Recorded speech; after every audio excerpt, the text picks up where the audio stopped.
Hello hello. उसका देखी नंबरवा dial कह रहे। अरे यार नंबरवा गायब हो गया ना।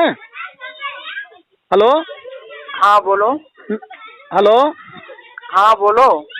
कौन बोल रहे हैं? हम दयाशंकर मिश्रा बात कर रहे हैं, बोलिए। अच्छा मिश्रा जी, एक थे जो है हमारे भैया की लड़की के कुछ शादी अनुदान संबंधी मामला का। क्या नाम है सर लड़की का? शिखा। दीक्षा। शिखा शिखा तिवारी। हाँ हाँ जी सर है। तो इनमें जो है कम्युनिकेशन कहते हैं कुछ रजिस्ट्रेशन पैसा का कुछ बताओ तो डाले ना, तो फोन पे गूगल पे चलाते ना, हम कहा डाल दे। तो दुकान से डलवा दो ना सर, दुकान होगा कोई आपके यहाँ? नहीं हम चलाई खुद ही अपने नंबर बस ना भैया। चलो ठीक है, तो नंबर लिखो फोन पे वाला। एक सेकंड रुक जाइए, एक कागज कलम दो, कलम दो। हाँ भैया बोलें। 9 से 1 मिनट। एक 37। 37। हाँ 31। 1 मिनट रुकिए सर, दूसरा नंबर दे रहे हैं, लिखिए 73 73 00 00 54 54 6794। 6794। हाँ जी सर। अच्छा तो ये पैसा एक जो बार है नंबर बता दीजिए। जी। एक बार नंबर बोल दीजिए मुझे दोबारा। किसका नंबर? जो नंबर आपने लिखा है एक बार बता दीजिए। एक सेकंड बताते हैं। कह रहे थे कि अब डाल रहे हैं अपने गूगल वॉच खोलेंगे डालेंगे। डाल डिजिट हाँ उस पे डायल किए ना, क्या बोलते हैं कीपैड पे, अभी खोलेंगे तो कट हाँ, जाएगा। तो ये डायरेक्ट आप गूगल ओपन कीजिए ना, गूगल ओपन कीजिए, हम जी आपको नंबर बोल देंगे, वहीं पे डाल देना। कितना रुपये डालना है भैया? 2650 रुपये। ये किस चीज़ का 2650 भैया? ये शादी अनुदान के लिए सर, जो गवर्नमेंट चार्ज लग रहा है फाइल कंप्लीट कराने में, वही खर्चा लिया जा रहा है। मिलेगा कई रुपया हमको इसका? 51,000 रुपये मिलेगा। अच्छा हाँ जी चलिए, सर। कुछ कम नहीं हो सकता? कमजोर आदमी है बेचारे। सर क्या करते हैं वो? अरे खेती बाड़ी, गरीब कमजोर आदमी है और सर हमारे वो बात चाचा आपकी लगते ठीक है। क्या होता है ना, जो हम्म। पूरा चार्ज होता है ना, हमें भी पूरा रिकॉर्ड दिखाना पड़ता है कि कितना हुआ है। इसमें कम ज्यादा नहीं होता है। अगर आप 50-100 रुपये इसमें कम करना चाहते हो तो आप कर सकते हो, कोई बात नहीं है। 2000 तक अगर कहिए तो कर दें, उससे ज्यादा नहीं कर पाएंगे। जी 2000 तक कहिए तो कर दें। 2000 मेरे पास है, वो कह रहे थे तो हमने कहा ठीक है देखते हैं भाई, किसी का भला हो जाए। चलिए, क्या कुछ काम नहीं करते, घर पे ही रहते हैं क्या, खेती हाँ बाड़ी करते हैं क्या? एकदम खेती बाड़ी करते हैं।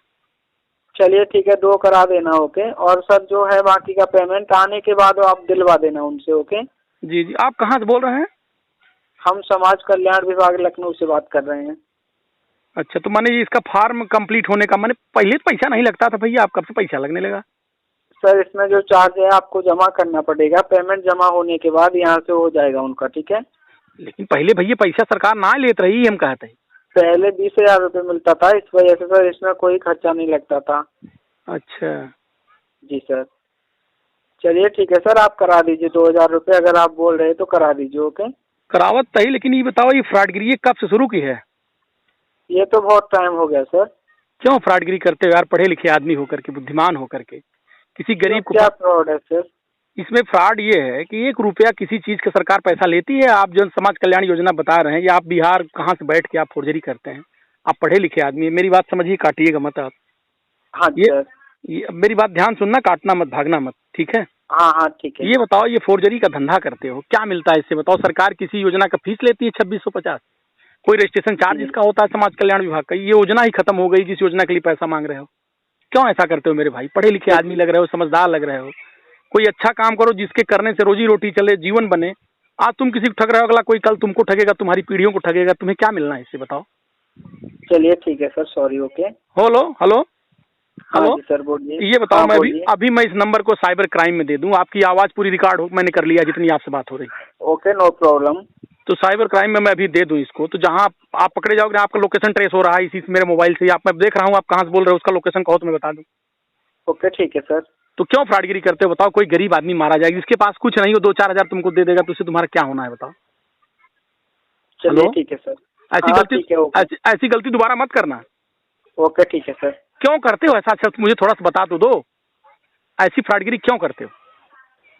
हेलो। जी हाँ क्यों सर बोलिए। ऐसी फ्रॉडगिरी क्यों करते हो मुझे बताओ? कोई गरीब आदमी जिसके पास कुछ नहीं, भी भागा दौड़ा चला जाए, अपना गहना हंडा बेच के जो है आपको पैसा डालते, क्या है बुद्धिमानी है? आप बताओ, आप भी तो इंसान हो, आपके अंदर संवेदना इस बात की है कि नहीं है? कोई गरीब आदमी है आपको दे दे अपना बेच बाच के, बोलो इसका जवाब कुछ है? जी जी।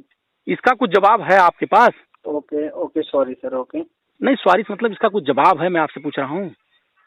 चलिए ठीक है, ओके सर, छोड़ देते हैं, ओके। नहीं छोड़ देना बात दूसरी, लेकिन ये बताओ किसी गरीब आदमी को आप ठग रहे हो, क्या उचित है ये? अभी मैं इसको नंबर एसपी को दूंगा, पुलिस अधीक्षक को, वो साइबर क्राइम पे ये नंबर डाल के आपको अभी रडार पे उठा लेगा, आप चाहे जहाँ रहेंगे। आपकी आवाज भी रिकॉर्ड हो गई, चूंकि इससे आप ट्रेस हो जाओगे। आजकल जमाना दुनिया हाईटेक हो गई है, सब स्मार्ट हो गया है। कुछ पता है तुमको, क्यों देश से जा रहे हो? अभी मैं इसको पुलिस अधीक्षक जौनपुर को दे दूं तो क्या आपको सुरक्षित रहे? कहाँ से पाए ये जो रिकॉर्ड है, वो कहाँ से मिला आपको? हेलो, कम से कम 10,000 तक ले चले। नमस्कार आदाब, इस वक्त मैं मौजूद हूँ जनपद जौनपुर के सिकरारा थाना क्षेत्र के लखेसर ग्राम सभा प्रधान हैं। इनके पास एक फ़ोन आया था और जो समाज कल्याण के अधिकार से बता अधिकारी उसका बात कर रहा था, कुछ पैसा लेने का मामला था। प्रधान जी, सबसे पहले आपका हमारे चैनल पे स्वागत है। बड़े दिन के बाद आपसे मुलाकात हुई, क्या मामला था और कैसा ऑडियो वायरल हो रहा है? आज़ाद जी, पहले आपको बहुत बहुत धन्यवाद, नमस्कार। हमारी पत्नी प्रधान है, हम शिक्षक और सामाजिक कार्यकर्ता हैं। और ऐसा है कि बहुत सारे ऐसे फ़ोन आते हैं जिसमें लोग ठगी का शिकार हो जाते हैं कि आपकी पेंशन स्वीकृत हो गई है, आपको शादी अनुदान के 51,000 रुपये मिलने हैं, इसके साथ साथ आपका आवास स्वीकृत हो गया। और वे लोग ये बताते हैं कि आपका प्रधान विरोधी और सिस्टम में बैठे लोग आपके विरोधी हैं, आपको पैसा नहीं मिलेगा अगर हम सहयोग नहीं कर देंगे। इस प्रकार का एक कॉल रिकॉर्ड हमारे गाँव में आया। उन्होंने हमसे संपर्क किया। हमने अपने पूरे क्षेत्र और समाज को, लोगों को जागरूक कर दिया है कि ऐसी कोई समस्या का कोई व्यक्ति अगर शिकार हो तो हमसे संपर्क करे। तो इस प्रकार की एक कॉल आई, हमने उसको पकड़ा और अंतिम में वो क्षमा मांगने लगा और भागने लगा। तो लोगों को बताने की ये आवश्यकता है कि किसी भी व्यक्ति के बहकावे में आकर के कोई भी योजना का पैसा भ्रष्टाचार के नाम पर 1 रुपया मत दें। न कोई आपसे मांग रहा है, ना आप कोई दें। ये जो भी मांगते हैं वो ठगी करने वाले लोग हैं।